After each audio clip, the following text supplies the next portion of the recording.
Howdy folks, hope you're all having a good one, and welcome back to World of Warships with Rear Admiral Jingles. And welcome back also to the Cool Kids 20. I know we've featured him before because I recognise the name. I can't remember specifically which video or battle it was though, but he's back. Clearly he knows his way around a warship or two, and he's in the US Navy Tier 10 battleship, the Montana.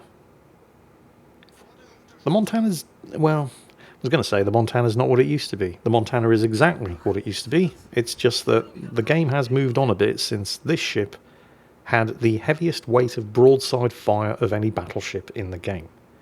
It's armed with 12 16-inch guns. And that's not nothing, it's just nothing special anymore. The USS Vermont has 12 18-inch guns. But, I mean, even the Vermont may not be able to lay claim to the title of heaviest hitting ship in the game with the advent of ships that are armed with 20-inch guns. But one thing for sure, it's definitely no longer the USS Montana. However, despite the unarguable fact that the Montana has been affected by power creep since it was introduced into the game, it is still definitely capable of dishing out the hurt. 12 American 16-inch armor-piercing super-heavy shells are capable of inflicting serious amounts of damage. And unlike other battleships that simply rely on sheer weight of fire, the old throw enough shit at the wall and some of it's gonna stick tactic for inflicting damage, yes, Leon, I'm looking at you. The Montana's guns are they're reasonably accurate. I mean, we're talking battleship accurate here, not cruiser accurate. It definitely doesn't get battle cruiser dispersion, but the accuracy of the guns, and the fact that it is firing 12 of them, does mean that with just a little bit of luck and an accommodating enemy, like the St. Vincent over there, oh hello, that's a very, very nice looking broadside you've got there, St. Vincent. It would be a real shame if somebody were to unload 12 16-inch super heavy armor piercing shells into it. Where did he go? Oh. 32,000 damage with his first salvo fired. Ladies and gentlemen, boys and girls, I give you the USS Montana. Power creep or not, it's still got it. The amusing thing about... Oh, hang on a minute, he's going to do it again, isn't he? Gross a curve first this time. Don't expect any citadels here. Not at this kind of range. These things are basically citadel-proof at anything other than point-blank range. But that doesn't mean you can't hurt them. Yep. Another 20,000 damage. Where were we? Oh, yes. Oh, hang on a minute. I promise I will get to the point eventually. Right now, the Cool Kids has targets to shoot at. Ooh, a Worcester, a cruiser, crunchy on the outside, chewy on the inside. How much is this going to hurt? Actually, I'm surprised he's still alive. I think he saw the danger right at the last second and just managed to angle in enough to avoid eating midship citadels, but that was still 20,000 damage. And oh, now there's a San Diego as well. Get these guns reloaded. Oh, no, the Worcester. Oh, lordy. Worcester, did you not learn your lesson the first time? Cover your eyes, kids. Cruelty to light cruisers.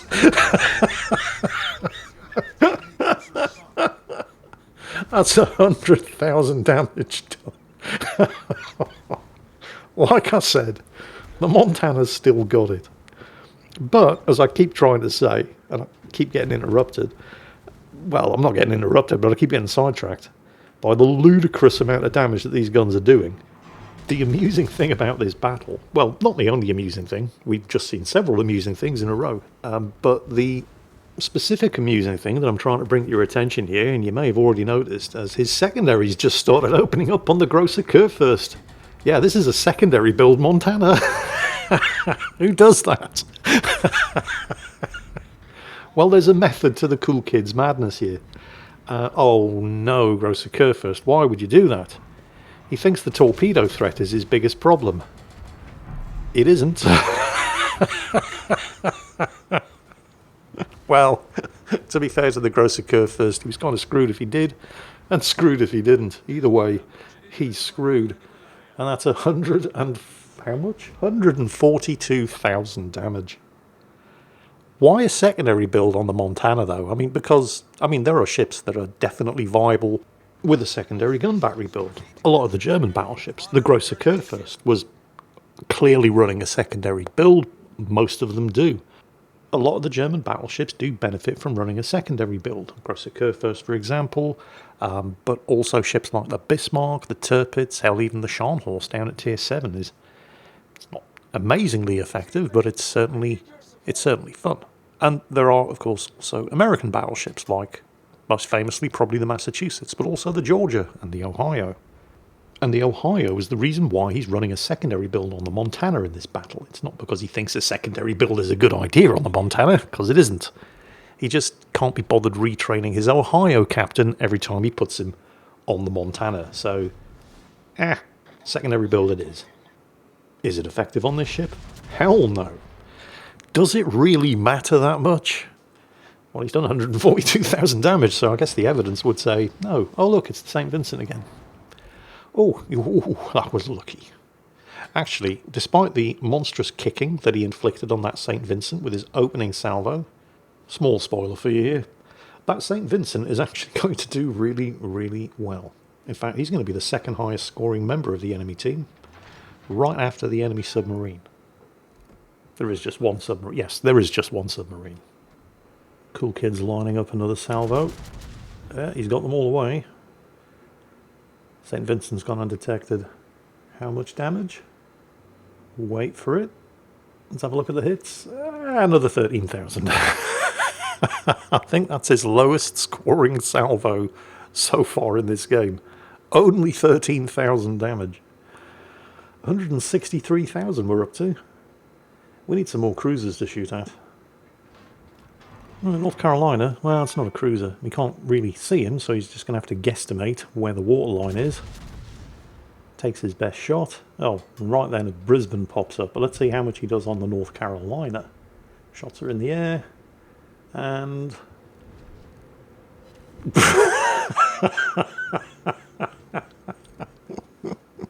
honestly, what's going on? Gets the rear turrets away. But the St. Vincent is about to get his revenge. Yeah, the St. Vincent can't take it, but it is equally capable of dishing it out. There you go, the front turrets. St. Vincent's obviously recovered a fair amount of health. He's turning to angle in against the St. Vincent's rather spicy guns. St. Vincent's second salvo on the way, but he's angling in now, so this shouldn't inflict nearly as much damage. Yeah, that was entirely manageable. I think he did another 10,000 or so against the North Carolina with his rear turrets.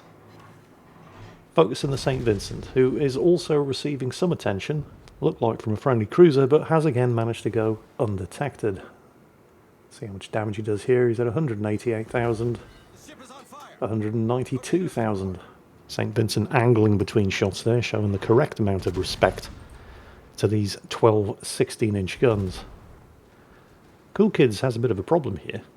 Getting farmed by an enemy cruiser who has set a fire, there he is, and the St. Vincent. So angling away from the St. Vincent now. Keeping the guns firing though. There's another cruiser there for him to shoot at. Oh, and here come some torpedoes. Pick the right moment to angle. Oh dear. This is going to hurt, isn't it? Yes, it is. These guns, man. Power creep or not, the Montana's still got it. He is on fairly low health now, though, but he only has to wait about 15 seconds or so and he can get his repair party back up. And he can recover a fair amount of health. Oh, there's an Iowa. Front turrets are ready to go. More potential citadels on the table here. Another cruiser for him to shoot at with the rear turrets. St. Vincent continuing to take shots as and when it can. Enemy torpedoes incoming. He's got the heel off. Oh, and there's the Confederate award. And with Bill Halsey as the captain, this triggers a reduced reload on your main gun batteries. That in combination with the adrenaline rush skill means that the reload on these guns is now down to 20 seconds. 12 super heavyweight 16-inch armor piercing shells every 20 seconds. Holy shit, that's terrifying. Adrenaline rush is a... Oh, hang on a second. Oh, Hipper, I don't believe you wanted to do that. He ran into the island. Yeah, he's so incredibly dead. There he goes. Adrenaline rush is a great skill. I mean, it massively increases your firepower when you're on low health. The problem is you're on low health, and now he's got a double fire. Damage control is about to come off cooldown, though. He's definitely going to want to use it. Because, of course, the second the enemy team sees you on low health, you immediately become a priority target. So the trick, trying to get the most out of the adrenaline rush skill without getting your ass killed. Oh, and he's got all 12 guns ready to go against the Brisbane. This is going to hurt, isn't it? May even be a kill. And, well, not a kill, but we'll take it. That's another Citadel. That's 283,000 damage. Tough choice now. 2 juicy targets. Broadside North Carolina, because you might see some big numbers, or focus on finishing off the cruiser. He goes for the Brisbane. Come on, front turrets. Oh, front turrets on... Well, the North Carolina has run into an island. Don't know if he did that on purpose. I don't know if he's trying to avoid torpedoes, but that's severely restricted his ability to manoeuvre. Making him a sitting duck. Rear turrets out against the Brisbane. He's basically spreading his fire here between the 2 targets. And at the moment, at least, nobody appears to be paying him any attention, so he's managed to get a second heal off. They're going to regret allowing a low-health battleship to... Well, I say allowing a low-health battleship to escape. There's only 4 of them left. They kind of have their hands full with other, more immediate targets. But that just means it's party time for the cool kids. He can just keep these guns firing, pick his targets, and as long as the enemy team keep leaving him alone, in about a minute or so, he'll be able to get his final heal off and probably get back up to about 50,000 health. The Brisbane has finally gone down. It was only a matter of time. North Carolina still stuck between 2 islands. There's the St. Vincent, still alive. I did tell you. The St. Vincent is showing a big fat juicy broadside, but he's outside of shooting range. The North Carolina, however, is just inside shooting range. And again, he can't quite see his waterline, so he's having to guesstimate these shots. Oh, the Brisbane just picked up a flesh wound award. Managed to sink the friendly San Diego with torpedoes that must have been launched at least 40 seconds ago. Now here's where the cool kids once again start spreading this fire between the Iowa, again, stuck between those 2 islands, and the North Carolina. Now, you might say, well, he's getting a bit greedy here, isn't he? But I think he has a reasonable expectation, given how much health the North Carolina has and how his guns have been performing up until now. That 2 turrets would have been enough to kill it, and, well, you would have expected that to be the case. And I'll bet you if he had fired all 12 guns at a North Carolina on less than 10,000 health, he would have scored a triple Citadel. But it's funny how resilient low-health battleships suddenly start getting when they have almost no health left. And you think to yourself, well, it's a waste of time firing all 12 of my guns, I'll just give him the 2 front turrets. Anyway, the North Carolina's down. That just leaves the Iowa, who has finally gotten himself turned around just in time to be given a nice big, fat, juicy broadside to the Montana's 16-inch guns. He's done. That leaves the St. Vincent. This poor bugger took a Citadel from the first shots fired in the game, outnumbered 7-1. I mean, he's done remarkably well to stay alive as long as he has. But since this is not an episode of A Game of Throws, you probably shouldn't be expecting him to clutch a victory at this stage of the game. He is not going down without a fight, though. And once again, remarkable how resilient low-health battleships, or battle cruisers in this case, suddenly start getting when they're on low health. And he's nailed the Carl Johan. Good on him. I mean, he's going to die. He's still outnumbered 6-1.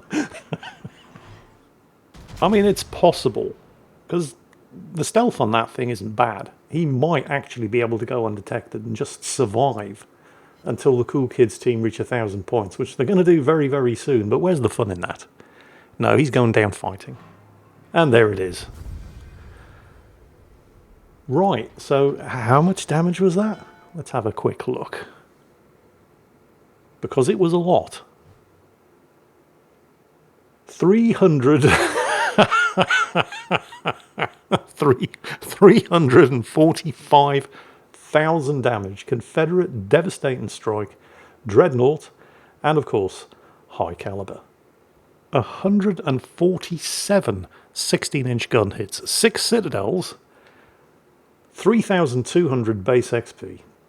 Commiserations to the top 3 scoring members of the enemy team, the Balau, who we didn't really see much of, but we saw plenty of the Iowa and the St. Vincent, all 3 of whom managed to score more than 1,000 base experience on a defeat.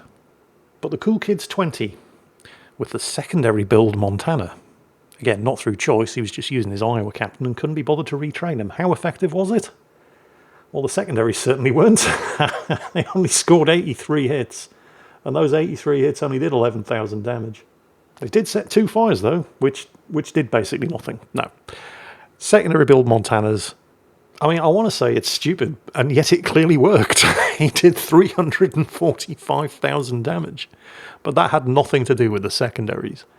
The ship has absolutely 100% been power creeped by ships with the same number of higher caliber guns, but you still have to respect the firepower of this Tier 10 American battleship. The Cool Kids 20, 345,000 damage and 3,200 base experience in a secondary build Montana. This ship still got it, and I hope you enjoyed watching him prove it, because that's it for today. As always, take care, and I'll catch you next time.